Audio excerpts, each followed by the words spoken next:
Hola, bienvenidos al módulo de casos prácticos. Vamos a estudiar dos casos prácticos. El primero de ellos será el traumatismo menor de columna vertebral por accidente de tráfico y el segundo, un accidente de tráfico grave con secuelas de tetraparesia. Caso número 1. Traumatismo menor de columna vertebral. En cuanto a los antecedentes, que es el primer punto que tenemos que hacer constar, son estudiante de filosofía de 20 años que no ha accedido al mercado laboral. No tiene antecedentes médicos de interés ni ha sufrido ningún accidente de tráfico previo.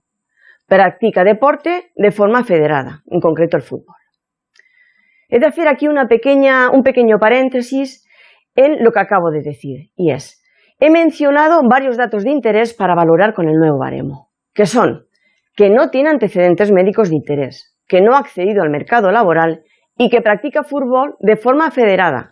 El estar federado acredita la realización de una actividad específica de desarrollo personal. Hecho este paréntesis, continúo. Descripción del accidente. Con fecha 1 de febrero del 2016, circulando como ocupante posterior, detrás del conductor, en un turismo de tamaño pequeño y color amarillo que se desplazaba por el casco urbano de una ciudad, dicho vehículo fue alcanzado en la parte lateral derecha por otro turismo de mayor tamaño y color negro. En el momento del impacto, el lesionado hacía uso del cinturón de seguridad. Le acompañaba en el vehículo otras dos personas mayores de 65 años, que eran el conductor y el ocupante delantero. De nuevo, otro paréntesis, datos que pueden ser de interés para valorar con el nuevo baremo de lo que acabo de explicar. El mecanismo del accidente es por alcance lateral. En este tipo de impacto, los elementos de seguridad pasiva del vehículo, como el protector cervical, el mal llamado reposacabezas, y el asiento de seguridad, protegen menos a los ocupantes que frente a otro tipo de impacto, como el frontal o el alcance trasero. El estudiante, al que nos estamos refiriendo, hacía uso del cinturón de seguridad. Continuamos con los detalles del caso práctico. Tras el accidente, todos los usuarios del vehículo amarillo pudieron salir del mismo por sus propios medios. Posteriormente, los conductores rellenaron el parte de declaración amistosa de accidente, marcándose la casilla de víctimas incluso leves en el vehículo amarillo, puesto que tanto el conductor como el ocupante delantero presentaban dolor cervical. El estudiante no presentaba ningún síntoma. Tras rellenar el parte, el conductor se dirigió a un servicio de urgencias del hospital más cercano, pero antes dejó al estudiante en su domicilio.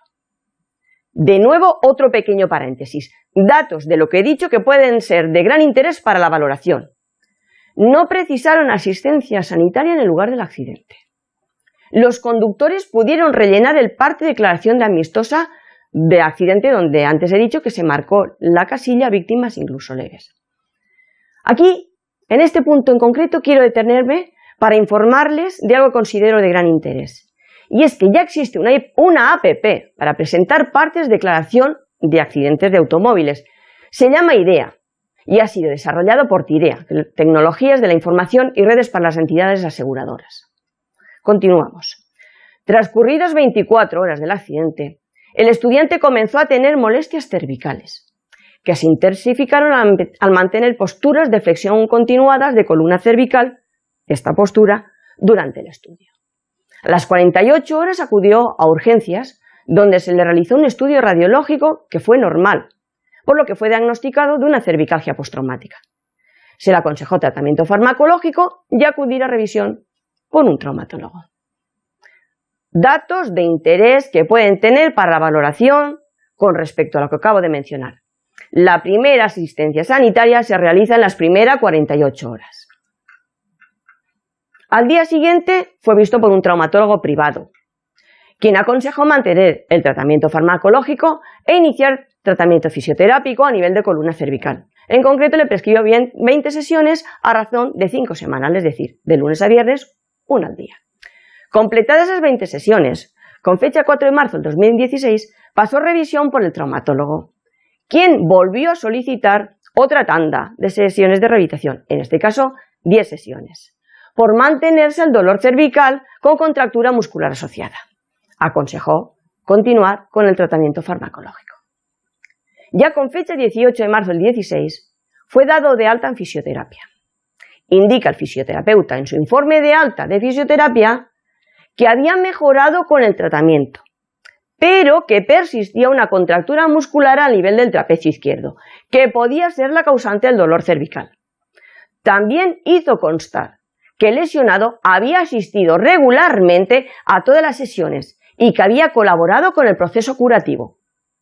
Los datos de lo que acabo de mencionar que puede ser de interés para la valoración son que el fisioterapeuta ha emitido un informe de alta de fisioterapia en el que se indica que persiste una contractura muscular tras la misma y que el fisioterapeuta también hace constar la existencia de una adherencia terapéutica del lesionado al tratamiento que se le ha prescrito. Con fecha 21 de marzo del 2016, el traumatólogo estableció el alta médica por estabilización lesional, persistiendo, pese al tratamiento, un dolor residual de carácter leve moderado a nivel de raquis cervical. A continuación, emitió un informe médico concluyente, indicando que aunque no se había verificado mediante una prueba complementaria el origen del dolor cervical, se palpaba una contractura muscular persistente y se cumplían los criterios de causalidad, explicando de forma pormenorizada y detallada cada uno de ellos: exclusión, cronológico, topográfico y de intensidad. Otro pequeño paréntesis para explicar los datos de mayor interés en lo que acabo de mencionar, y es que aunque no se aporta una prueba médica complementaria, una radiografía, una resonancia magnética, que establezca el origen del dolor residual, el traumatólogo emitió un informe médico concluyente, como antes he dicho, estableciendo, mediante los criterios de causalidad, la existencia de una secuela a nivel de columna cervical. Ya con fecha 28 de marzo del 2016, el abogado del lesionado remitió toda la documentación médica y no médica, datos del accidente, facturas de medicación, gastos de desplazamiento, etc., a la compañía de seguros del vehículo causante del accidente, como he dicho antes, del turismo de color negro, solicitando la indemnización correspondiente mediante lo que se denomina la reclamación extrajudicial. La compañía de seguros, a través de su médico, citó al lesionado para ser visto por dicho perito médico de la compañía. Como hemos visto durante el curso que estamos viendo, este MOOC, con el nuevo baremo, el lesionado tiene que ser visto por el médico de la compañía de seguros. Efectuada dicha revisión por el perito médico de la compañía, dicho profesional emitió un informe médico definitivo, que entregó tanto al lesionado como a la compañía de seguros. De nuevo, como hemos visto, el perito médico de la compañía de seguros es obligatorio entregar el informe médico que emita, el informe médico definitivo, tanto al lesionado como a la compañía de seguros. En dicho informe médico definitivo se indicaba que el no aportarse ninguna prueba médica complementaria que objetivase la existencia de un dolor cervical crónico, no existían secuelas, por lo que únicamente procedía la indemnización por lesiones temporales. En base a dicho informe médico definitivo, la compañía aseguradora emitió una oferta motivada indemnizando al lesionado por lesiones temporales, no por secuelas. Al no estar conforme el lesionado con la oferta motivada, el abogado del lesionado solicitó un informe pericial complementario al Instituto de Medicina Legal y Ciencias Forenses de su comunidad autónoma. La compañía aseguradora se sumó a la petición. Como hemos visto durante el curso, este informe lo pagará la compañía de seguros. Tras remitirse toda la documentación relacionada con el accidente al Instituto de Medicina Legal, un médico forense citó al lesionado. Cuando acudió el lesionado a la cita, colaboró activamente con el médico forense. Además de la exploración física, el médico forense recabó información sobre las actividades esenciales de la vida diaria y de la vida ordinaria, y desarrollo personal para el estudio de la pérdida de calidad de vida. También hemos visto en este MOOC que el lesionado ha de colaborar activamente con el médico forense. Durante el estudio de la documentación médica aportada, el médico forense observó que en el informe de alta del fisioterapeuta se hacía referencia a la persistencia de una contractura muscular en el trapecio izquierdo durante todo el tratamiento. El médico forense volvió a citar al lesionado para solicitar una termografía a nivel cérvico-dorsal, que evidenció un aumento de la temperatura en el trapecio izquierdo. A la vista de la termografía, el médico forense emitió un informe pericial complementario, en el que se indicaba que el lesionado presentaba una secuela en columna cervical objetivable mediante termografía de algia postraumática sin compromiso radicular, que tiene una horquilla de 1 a 5 puntos y que valoraba en 2 puntos. Con respecto a las lesiones temporales, coincidió plenamente con el perito médico de la compañía de seguros. Tras firmar el médico forense su informe, fue visado por el jefe del Servicio del Instituto de Medicina Legal y Ciencias Forenses, procediéndose a entregar dicho informe al lesionado y a remitir una copia del mismo a la compañía de seguros. A la vista del informe médico forense, el lesionado fue indemnizado por una secuela de algias postraumáticas sin compromiso radicular valorada en 2 puntos y lesiones temporales, de los cuales ningún día sufrió un perjuicio de pérdida temporal de calidad de vida muy grave, tampoco de calidad de vida grave. 37 días se catalogaron, clasificaron de pérdida temporal de vida moderado y los restantes 12 de perjuicio de pérdida temporal de calidad de vida básico. El perjuicio patrimonial sufrido, los gastos provocados por el accidente. Vamos ahora al caso práctico número 2. Accidente de tráfico grave con secuela de tetraparesia. Tenemos un estudiante universitario de 20 años que no ha accedido al mercado laboral y tampoco sin antecedentes médico-legales de interés para el caso que nos ocupa. En cuanto a la descripción del accidente, circulaba en una moto como acompañante. Sufre un accidente de tráfico con resultado de lesión medular con tetraparesia grave, amputación traumática del pulgar derecho, la falange distal y un trastorno depresivo mayor crónico de grado leve. Diversas heridas con cicatrices y afectación de casi todas las actividades esenciales de la vida ordinaria y de desarrollo personal. Fue tratado en un centro especializado de lesiones medulares y posteriormente recibió tratamiento rehabilitador. Precisó 300 días para la estabilización lesional, de los que 10 estuvo en la UCI, 30 hospitalizado, 90 en centro especializado en lesiones medulares de su comunidad autónoma y los restantes 170 días en un programa de rehabilitación en un centro de su ciudad.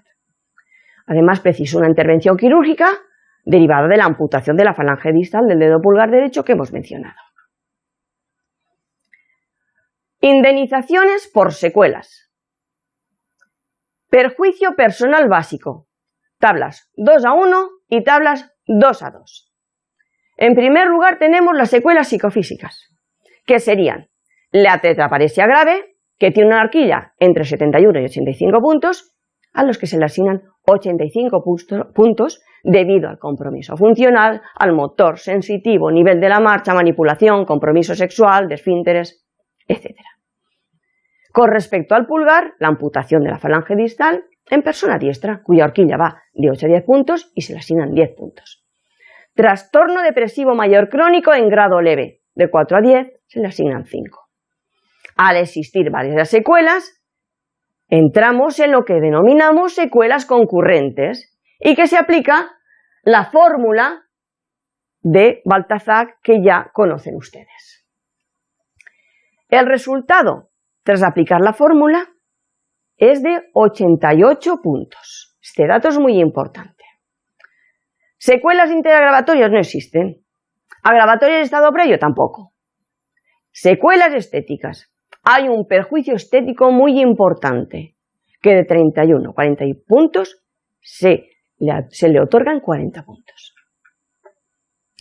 Perjuicio personal particular. Tabla 2b. Tenemos los daños morales complementarios por perjuicio psicofísico. Tiene una horquilla de indemnización de 19.200 a 96.000 euros.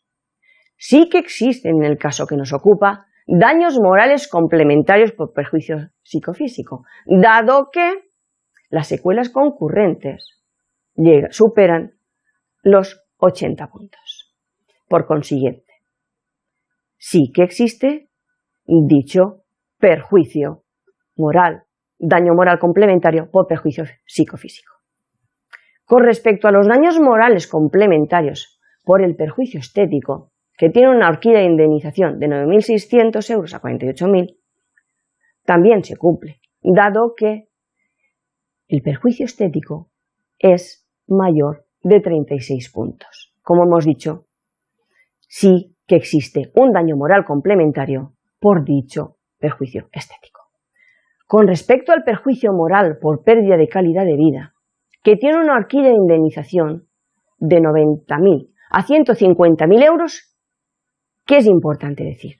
Pues que, como recordarán, la indemnización por pérdida de calidad de vida tiene por objeto compensar el perjuicio moral particular que sufre la víctima por las secuelas que impiden o limitan su autonomía personal para realizar las actividades esenciales de la vida ordinaria o de desarrollo personal, mediante actividades específicas.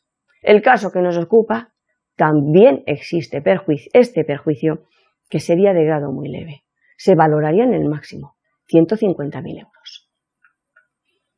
Perjuicio moral por pérdida de calidad de vida de familiares de grandes lesionados, cuya horquilla de indemnización es de 30.000 a 140.000 euros, al estar casi la totalidad de las actividades esenciales de la vida ordinaria afectadas, se valorará también en el máximo que se incluye en el baremo, los 140.000 euros. La pérdida de feto a consecuencia del accidente, en el caso que nos ocupa, no procede. Perjuicio excepcional, cuando existe, se indemniza como máximo en un 25% del perjuicio personal básico. Tampoco existe en el caso que nos ocupa. Vamos al perjuicio personal patrimonial. Gastos previsibles de asistencia sanitaria futura. Sí que existen en el caso que nos ocupa y se valorarían en 12.000 euros anuales. Prótesis y órtesis se indemnizan, según el baremo, hasta 50.000 euros por recambio. Sí que existen también en este caso y se indemnizan las prótesis y las órtesis prescritas por el servicio de rehabilitación. Rehabilitación domiciliaria y ambulatoria. Tiene una horquilla indemnizatoria de 5.850 a 13.500 euros al año. Ayudas técnicas o productos de apoyo para la autonomía personal. De nuevo, la horquilla que fija el baremo es de hasta 150.000 euros. En el caso que nos ocupa, se abonarían las prescritas por el servicio de rehabilitación. Adecuación de la vivienda. La horquilla indemnizatoria es de hasta también 150.000 euros. El caso que estamos estudiando, se abonaría la cantidad que se justificase en base a las obras de adecuación realizadas en la vivienda del lesionado. Si no fuera posible la adecuación de la vivienda y se debiera adquirir o arrendar otra vivienda adaptada de características similares, se resarce la diferencia del valor de venta o de la renta capitalizada de ambas viviendas y los gastos que tal operación genere hasta el límite establecido. Las características similares se refiere a la ubicación de la vivienda, su tamaño y las calidades constructivas. Perjuicio patrimonial por incremento de costes de movilidad. La horquilla indemnizatoria es de hasta 60.000 euros y se indemnizarán por la que se justifique por parte del lesionado.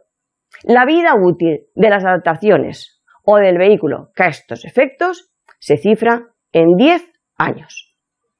Con respecto a la necesidad de tercera persona, la secuela neurológica del caso que nos ocupa se valora entre 5 y 6 horas diarias. Se calcula que el lesionado precisará unas 6 horas al día. Dichas 6 horas al día tienen un valor de 231.354 euros. Con respecto al lucro cesante, lo calcula el abogado o el mediador de seguros. Lesionados pendientes de acceder al mercado laboral menores de 30 años. El caso que nos ocupa, estaríamos hablando de una incapacidad permanente absoluta, que se valora en 215.960 euros. Pasamos a las indemnizaciones por lesiones temporales. Ya hemos visto por secuelas, vamos a lesiones temporales. Como recordarán, las lesiones temporales son los días necesarios para la curación o la estabilización lesional. Perjuicio personal básico y particular por lesiones temporales. Número de días de pérdida temporal de calidad de vida muy grave, 10, los de UCI. Número de días de perjuicio temporal grave, los 290 restantes. No hay ni moderados ni pérdida de calidad de vida temporal básico. El perjuicio personal particular causado por la intervención quirúrgica que fue sometido de la amputación de la falange distal del dedo pulgar sí que existe y se valora en 600 euros. Perjuicio patrimonial por lesiones temporales. Lo calcula de nuevo el abogado o el mediador de seguros y serían gastos de la asistencia sanitaria, gastos diversos resarcibles y el lucro cesante por las lesiones temporales. Con respecto a la indemnización total que percibe finalmente el lesionado, indicar que en cualquier momento las partes pueden convenir o el juez acordar la sustitución total o parcial de la indemnización fijada por la constitución de una renta vitalicia en favor del perjudicado. Y para finalizar este MOOC, sobre el nuevo baremo de accidentes de circulación, he de comentarles que UNESPA, que es la Asociación Empresarial del Seguro, ha desarrollado, en colaboración con la empresa TIREA, Tecnologías de Información y Redes para las Entidades Aseguradoras, que antes también he mencionado, una aplicación gratuita para calcular las indemnizaciones con el nuevo baremo. La aplicación de UNESPA se puede utilizar en los ordenadores con los sistemas operativos convencionales y en los dispositivos móviles que disponen de la aplicación de iOS y Android.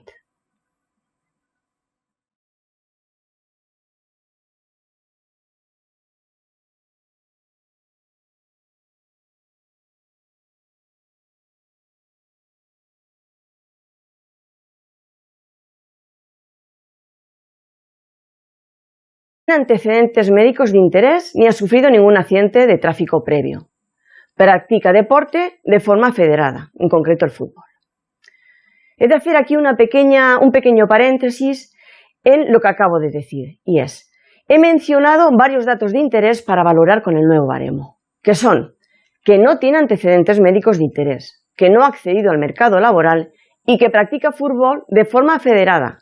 El estar federado acredita la realización de una actividad específica de desarrollo personal. Hecho este paréntesis, continúo. Descripción del accidente. Con fecha 1 de febrero del 2016, circulando como ocupante posterior, detrás del conductor,